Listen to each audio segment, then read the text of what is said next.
Last year, he missed the playoffs because he missed playing the last 2 minutes of the game. Oh. Remember what happened? He thought, hey, a tie's going to get us in. Let's bring him in. Yeah. What's up, Will? How you doing, man? Thanks for making your UCSS debut. He's in his car. I love it. How we doing, guys? Sorry. Where are you right now, Will? Where are you? I'm back home. I'm in Kansas City. I just finished up a workout, so I'm in my car. I'm not driving though. Don't worry. And he's coming to Cleveland for the what do they call it? The Cleveland Guards Fest. Guards Fest. Yeah, Guards Fest. Bro, you kind of sport the Mahomes. Are you a huge hair. Chiefs fan? I'm a big Chiefs fan. I am. Yeah. No doubt. That's okay to say that. I don't know if you're from KC. I know. I don't know if I sport the Mahomes. You know, he obviously kind of is his own thing. So I'm just rocking whatever this is. You know.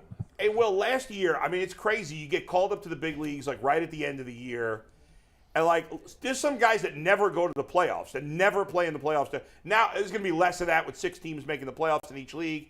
But there are guys, great players, who have never played in the playoffs or wait years and years. And you'd been in the big leagues for like 2 seconds, and now you're playing in the playoffs. What was that like? Man, it was a dream come true. You know, I was very fortunate enough that, you know, Tito had given me that opportunity. The front office gave me that opportunity, and I'll you know, I'm always going to thank them for that. But it was unbelievable. You know, I tell people that it's like playing like in a football game with 50,000 people. If you've ever been down on a you know, college football field, a NFL field, that's what the atmosphere was like. But it's unbelievable, you know, for us to make that run, and we're going to be able to make that run in the years to come. So. Well, before I ask this next question, I'm going to need you to take a big drink of truth serum, okay?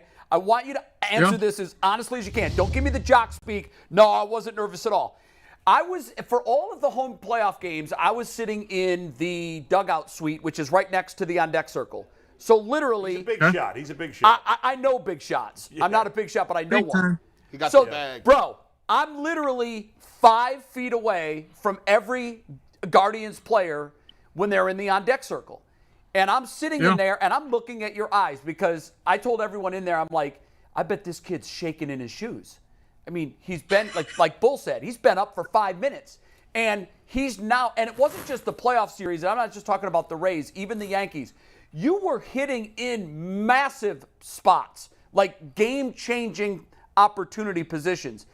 And I'm looking at you, and I'm like, either this guy has the absolute best poker face, or there isn't a shred of nerves going on, because it looked like you were in the on-deck circle of a family softball game.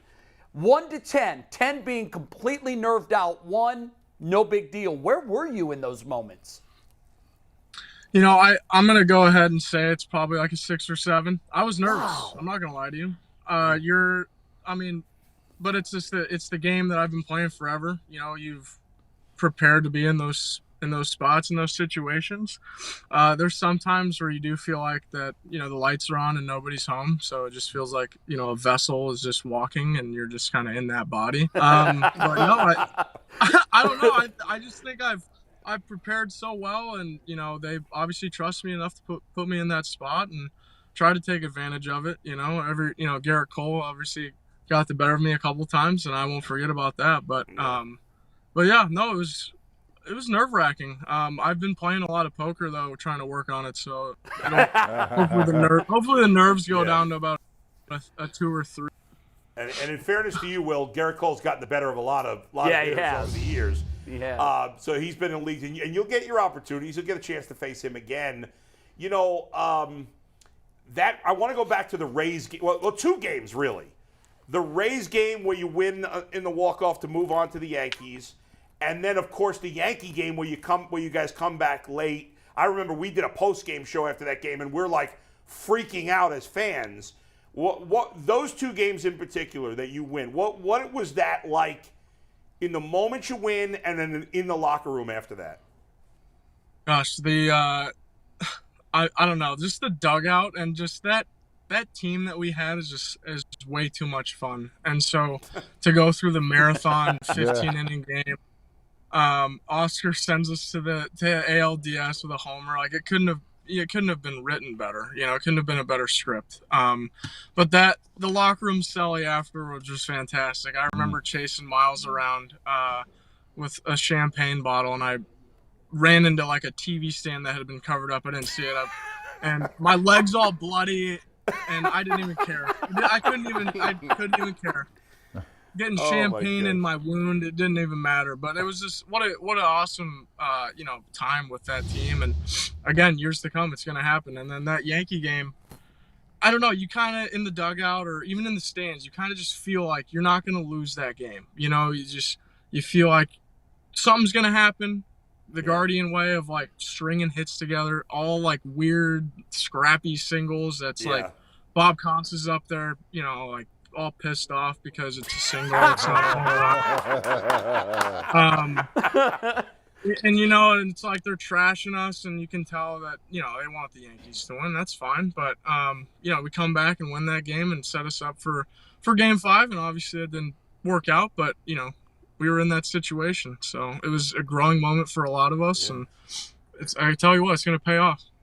No doubt. Will, I feel like, they obviously there's some rule changes this year. We got the pitch clock now, which will help the hitters, I would think, keep more of a rhythm, I think.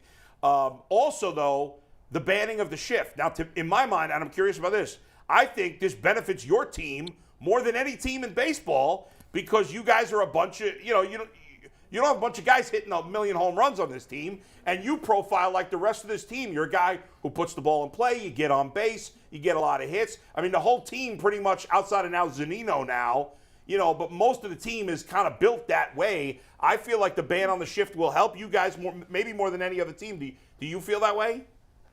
No, I agree. You're going to open up a lot of different holes for guys that use the whole field. You're 100% correct. And also just the fact that, we had 16 guys make their debuts, however many position players, but we all played with these rules. Yeah. So we all played with the bigger bases. We all played with the pickoff rule. We all played with the pitch clock. Like we were all kind of used to that through, several hundred at bats. And so, I think it's only going to benefit us. Obviously, we're going to help all the vets. We'll get them through it. Don't worry. Then they'll figure it out. They're all special players.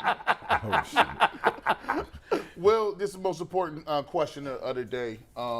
As you may not know, I have the most authentic Cleveland gear of anybody in the building, anybody in the city limits, 440-216. The only person that has more Guardians gear than me is Jay, unfortunately, and Tito.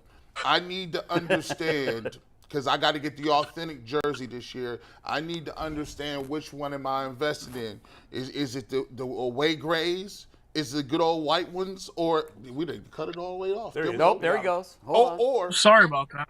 Oh, no, that was on us, I think. That was I think that was McNuggets. So away grays, the home whites, or the red uniform. Which one do you co-sign? Man, I've seen pictures. The reds look really good, but those home whites are so clean. I think I would go with the home whites. I don't know. And especially, I'm pretty sure those might.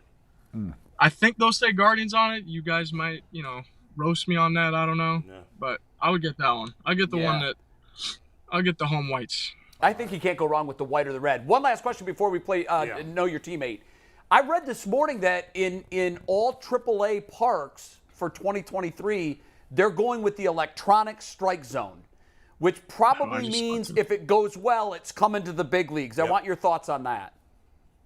I just saw that too. I don't know. They ran it in the fall league, and I hit with a couple guys that play in the fall league, and they seem to like it. They seem to like if something you feel is wrong, you can challenge it. I don't know how you can challenge a robot, but I don't know.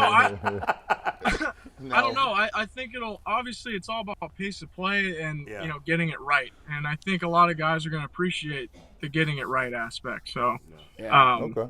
I don't think it's necessarily a bad thing. It's going to be a big adjustment, just like all this is. And we're just going to have to roll with it. There's no other way around it. I'm for it. I do think it will speed games up, and I do think it takes away the little arguments about whether pitches are. And Will, correct me if I'm wrong. Isn't your birthday coming up in early February, or do I have that wrong? Yeah, February 2nd, Groundhog's Day. Oh, nice. So what do? You got some big plans for the birthday this year? No, my college roommate's getting married a couple days after, so I'll be flying on my birthday back home. Is it true that if you see your shadow, you hit 330? If you don't, you hit below 330. Yeah. I think that's true. I hope I don't get scared of my shadow and go back into a hole. So That's right. All right. Well, we're going to play Know Your Teammate. So here's McNuggets, our producer, to tell you how it works. Go ahead, Mikey. Yeah, what's up, Will? Thanks for joining us. I dug through the depths of Guardians and MLB.com to find some fun facts about your teammates, and I actually talked to one of your teammates this morning. I don't have a graphic for it, but I got something I got to ask you about at the end. So we're going to ask the panel first, then you're going to tell us if you know, and then I'll tell you the right answer. We need fun music for this, don't we? You want some fun music? Yeah. Steve, let's play the fun music. It's not really that fun. It's the best we got in the system. All right. Steve, let's take the first one. Will, you're going to go last. Just mind you going last. Which one of Will's teammates lives on a farm? Panel, you're up first. Oh, Quick. lives on a farm. Oh, wow. Quick. It's not coming to me. Yeah, I don't have anything. Who would live on a farm? Let's go Miles Straw. Curtis Danberg We confirmed, city by guys. the way. Let's go Miles Straw. I have no idea. Will, do you know the answer? Oh, no. is it Sandlin? It is not Sandlin. According to Curtis Danberg, who is the favorite person on this show that's never been on the show, it is Emmanuel Clase. Wow. Lives on a farm? Clase living on a farm. G's like, wait, there's no Oh, brothers he live on was farms? playing What? catch. He was playing catch with De Los Santos over cows. So yeah, I did see that actually. Hey, you pitch like he pitches, you can live wherever the hell you want. Yeah, that's true. I don't care where the hell he lives. 100%. Just keep No closing doubt. out games. Number All right, two. Number two, which one of Will's teammates is an artist during their downtime? Ooh, which one is an I'm going to go with artist? Jose. And this is, once again, this is according to Curtis. He may not be a good Artist. artist, but this is according to Yeah, Curtis. remember when they had the team kind of mascot that they made out of a baseball? Yeah. Wasn't Jose Ramirez kind of leading the charge on that whole thing? Yeah.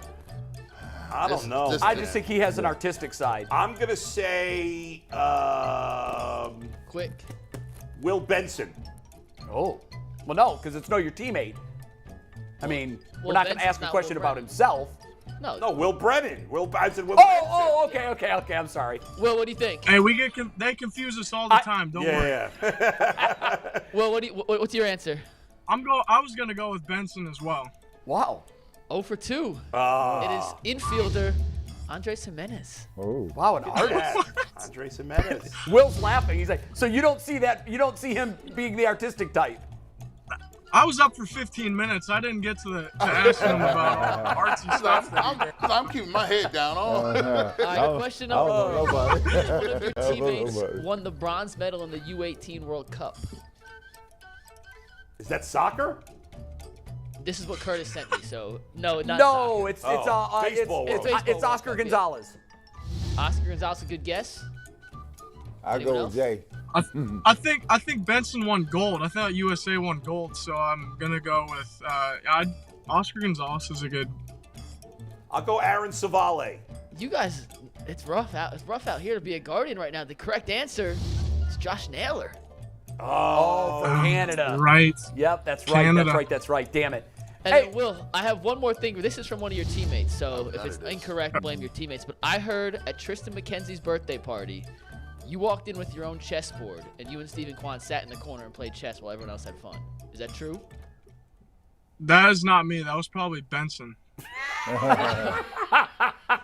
Come on now. He says you got the All wrong. right. These guys I'm not gonna reveal my source, but that was from one of your Wrong teammates. You got the so- wrong That's guy. Benson. I didn't go to Tristan McKenzie's birthday. That wasn't me. I wasn't invited. him. By the way, Will, I know you spent time in the New York Penn League playing for the Mahoning Valley Scrappers, right? Okay. Oh yeah. Now, Oh yeah. I spent 3 years in the New York Penn League doing play-by-play, so I know some of the crappy hotels you stay in, riding the buses, all that crap. But there was some when I was doing Phillies minor leagues back in the day. Marlon Byrd played there, Ryan Howard played there. We would come to town. There were some crazy parties in some of those bars in Mahoning Valley. There's all kinds of crazy stuff going on there. Did you avoid to stay out of trouble your entire time in Mahoning Valley? You know, I tried to stay out of trouble, but Youngstown it's a great town. You gotta go. Yeah. I feel like you gotta experience all those little towns. You know, That's right. they're Binghamton, New York, even in Double A, all those little boomer towns. You know, they're fantastic. So Li- sleepers, life is they're about sleepers. Life is about experiences. Well- So we got about a minute and a half. What are you doing now to be better next season? It looks like you're either getting ready to go hit or do something right now. What are you working on? I already finished up, so I'm about to go catch a flight. But I'm working on just all my weaknesses. You know, I'm going to work on trying to hit high fastballs. I'm going to continue to be able to hammer breaking balls, but I'm going to work on my weaknesses. I'm going to try and get a little faster. Everyone kind of roasts me for being a little slow. So I'm going to do that and then, you know, roll into spring training. I'm going to go a couple weeks early, try and get a head start and get rolling. I know that we're going to have some good competition within the team, and it's gonna be just great to see everybody. So it'll be fun. It'll be a good spring rolling into the big time season. So last thing before you go, I know you pitched in college as well. How hard can you throw, and could you get on the mound if you had to in the big leagues? I was clocked up to 94 against Texas. I was closing, and then I don't know if it was a hot gun or not. But yeah, I would absolutely love to get on the mound in the big leagues. Give me a shot. Will, best of luck in spring training, man. We really appreciate you taking the time. Thank you so much, Will. And we'll see you next Saturday. Y'all. Thanks for having next me. weekend. Yeah, next Saturday we'll be at Guards Fest here in downtown Cleveland. Tickets are $15 for general admission if you're season ticket holder. Come on down. This team's awesome. Yes, let's go out and support these guys for crying out loud. Thanks, Will. Will, great sport, man. Appreciate y'all. Yep, we'll see you next Saturday.